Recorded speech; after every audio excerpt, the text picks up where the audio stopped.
Welcome to the Near Memo, a weekly conversation about search, social, and commerce. What happened, why it matters, and the implications for local. Okay, so let's move on since we're running over time a little bit. And let's talk about another small topic, AI ChatGPT. The way in today is through two points. I wrote yesterday in the newsletter about a kind of less visible application of this, which is a thing called Vall-e, like Dolly, Valley. That is a Microsoft product, and it may be based on OpenAI. I didn't see whether it was or not, but the naming convention suggests that it is.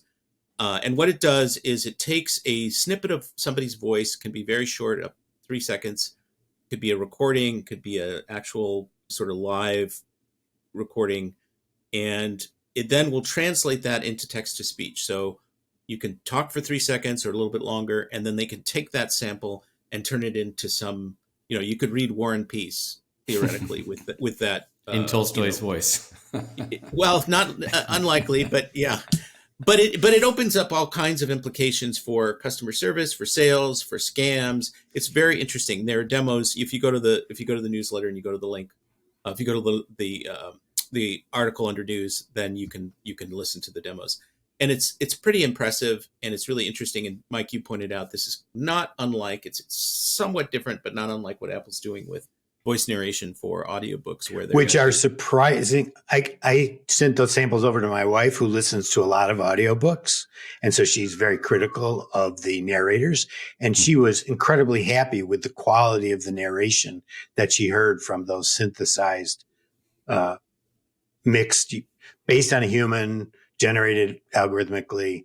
She was very happy with them, which is a tribute to that, how far that technology has come. On the creative side, there's a job that's gone, right? The reader at some level of these books. Well, except for the celebrity readers that are going to sell more books, or the authors themselves, or the licensing of the celebrity reader's voice. Yeah, right. And that's what, and you could take somebody's voice from a film potentially and use that as the sample that then generates the text to speech. I think this is going to be a very, very widely used application, and it's pretty interesting. There's a very dark side of it, when you combine sort of conversational AI with these voice generating capabilities. It's kind of what Duplex was intending to be, Google Duplex. And it can go far beyond that. And you could really deceive people into thinking they're talking to a real human at some point. And some of these recordings will be indistinguishable from a real person's voice. And it'll only be legal requirements,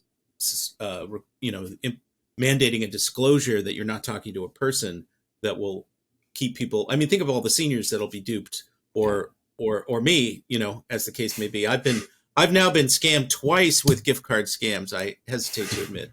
Phishing and gift card scams. So I want to disclose that I'll be submitting a synthesized version of myself to the Near Memo for next week's recording. Yeah, for future podcasts. So does the synthesized version of David have any softer edges, or it's still going to be pretty like rough? No, it would be too obvious to spot the fake, Mike. Create, and then we'll use an AI video. Create a video. It'll be the prompt will be give us 7 minutes of Google criticism, an anti-Yelp diatribe. Yes, in the voice of David Mim. So that's one point. The second point is more search sites are starting to implement a chat component. So you and Neeva is the one that is the sort of best because it includes sources. It sits at the top of the search results like a snippet. And I think that's sort of the model for how it'll be implemented. I mean, there could be a window, there could be a sort of a pop-up or something like that, a dialogue that you see on Bing. But I think that's an interesting implementation. And, David, you think that if that happens, it's going to be a problem for Google because of ads. I'm not as convinced of that, but it'll be an interesting thing to watch. I mean, meanwhile, everything is kind of just every single day, new use cases, new discussion. I mean, this is kind of electrified people. And Mike, you wanted to, yeah. I just think that what we're now seeing is the productization of this capabilities, even whether Google productizes it in search, or I spoke with GMBAPI.com, is a European local analytics company that has implemented the Chat GPT API in their review responses. And you can just click a button and it generates a response to that specific review. And on positive reviews, it does a great job, and each answer is unique. I could imagine Ahrefs giving you the ability to generate title tags or meta descriptions. I could imagine Excel generating Excel formulas for you, right. Which you have to look them up, the same formula every time, because you only do them once a year. Right. And Darren did that on exactly. On so I could imagine the productization of much of this, which, in the big scheme of things, there's maybe social implications of that, which we can leave to another talk because we're already over time. But well, there are jobs implications. Let's leave it at that. Right. But I see the next phase beyond this sort of excitement is the integration of this in various products. Mm-hmm. And it's not expensive. They said 1,000 queries was 20 cents so you can get literally 1,000 review responses for 20 cents. So that's pretty cheap. And most people aren't going to take the time to do it 10 times to get the perfect one. They're going to do it once and edit it. The development cost is much more than the subscription cost. Yeah. Right. But they were able to roll it out pretty quickly. So, Microsoft is going to integrate it into Office. I mean, to your point about Excel formulas, they're going to bring it into Office, which I think will be very interesting. They're already doing something a little bit like that with PowerPoint, where they give you they have a sort of a design, an automated design element, which will suggest different slide layouts, which I think is quite useful in many cases and does a nice job. Doesn't always kick in, but it's pretty effective. And so I can imagine that in Office that'll be widely used, and it's going to be absolutely everywhere. It's going to be absolutely everywhere. And so the question then becomes, if we were talking before the call started about potentially the commoditization at the base layer of the Chat GPT capabilities, if that happens, and there's a big if there, then where does the value creation happen? Probably happens in specialized use cases like you're describing, where somebody has created something very specific to an industry or a particular function or something. Right. Well, and the question about the value is in the idea, then, not the performance of the work. Right. And on the commoditization, the question I have is, does it require the scale of Google, say, with their 4 billion images that they got from Google Photos and all the tags that people gave Google to train their AI, does it need that, or can it be done on a smaller set? In other words, will one or two engines dominate, or will the technology itself commoditize, or just will the output commoditize through a couple limited users? So, and as David said, it's going to require knowledge, even more knowledge, to generate the answers, which some theorists think may further stratify society, which is a whole nother conversation. So, well, that's grim.